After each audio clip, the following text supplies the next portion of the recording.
नमस्कार, आप सभी का स्वागत है मेरे YouTube channel unique share details में। आज फिर आ गया हूं मैं आप सबके सामने फिर से एक बेहतरीन और यूनिक शेयर लेकर।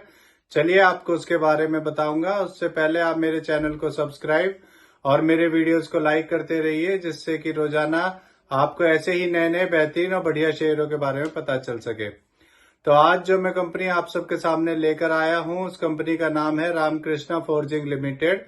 और इस कंपनी में एक बड़ी खबर आई है। इस कंपनी को 13.16 मिलियन US डॉलर यानी कि इंडियन करेंसी में 109.2 करोड़ का एक ऑर्डर मिला है। ये ऑर्डर इस कंपनी को prominent north American axle manufacturer से मिला है, rear axle and off highway business के लिए अगले 4 साल तक। चलिए आगे बताता हूँ आपको। अभी कुछ दिन पहले इस कंपनी का Q3 का रिजल्ट आया था और इसका रिजल्ट पॉजिटिव आया था। इसका रेवेन्यू ईयरली 36% बढ़कर 778 करोड़ से 1059 करोड़ और क्वार्टरली 8% बढ़कर 985 करोड़ से 1059 करोड़ हो गया है।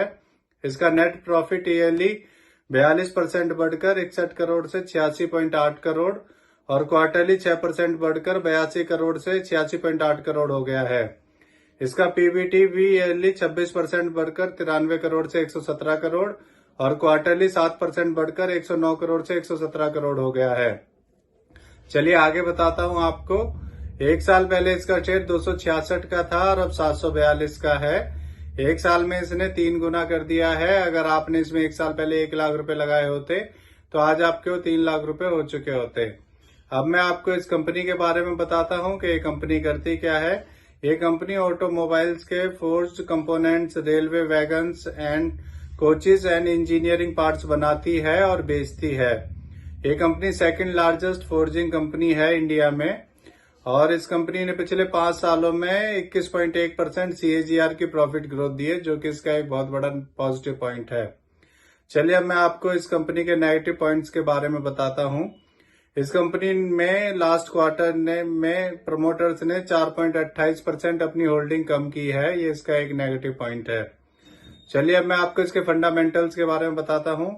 इसका market cap 13,604 crore, P ratio 43, ROE 20.6% और डेप्ट टू इक्विटी 1.01 है। इसके MD CEO mister Naresh Jalan है और ये कंपनी 1981 में बनी थी। इसमें FIS ने भी अपना स्टेक बढ़ाया है। पिछले साल दिसंबर 2022 में FIS का स्टेक इसमें 14% था और फिर हर क्वार्टर में बढ़ते हुए अब दिसंबर 2023 में FIS का स्टेक बढ़कर इसके अंदर 23.59 करोड़ हो गया है। लगभग उन्होंने डबल कर दिया अपना FIS ने अपना इसके अंदर स्टेक। चलिए अब मैं आपको इसके शेयर होल्डिंग पैटर्न के बारे में बताता हूं। इसमें प्रमोटर्स का 43.14%, रिटेल का 31.27%, FIS का 23.59%, म्यूचुअल फंड्स का 1.50% और DIS का 0.50% स्टेक है। तो इससे जुड़ी हुई ये नई खबर आई थी, इसीलिए आप सबके सामने मैं इस शेयर को लेकर आया हूं। ये मेरी पर्सनल थ्योरी है, ये कोई शेयर सेल और परचेज करने की सलाह नहीं है, ना ही मैं कोई सेबी से रजिस्टर्ड फाइनेंशियल एडवाइजर हूं। आप मेरे चैनल को सब्सक्राइब और मेरे वीडियोस को लाइक करते रहिए, जिससे कि रोजाना आपको ऐसे ही नए नए बेहतरीन और यूनिक शेयरों के बारे में पता चल सके। और अब मैं कल फिर आऊंगा आप सबके सामने फिर से एक नया यूनिक शेयर लेकर। धन्यवाद।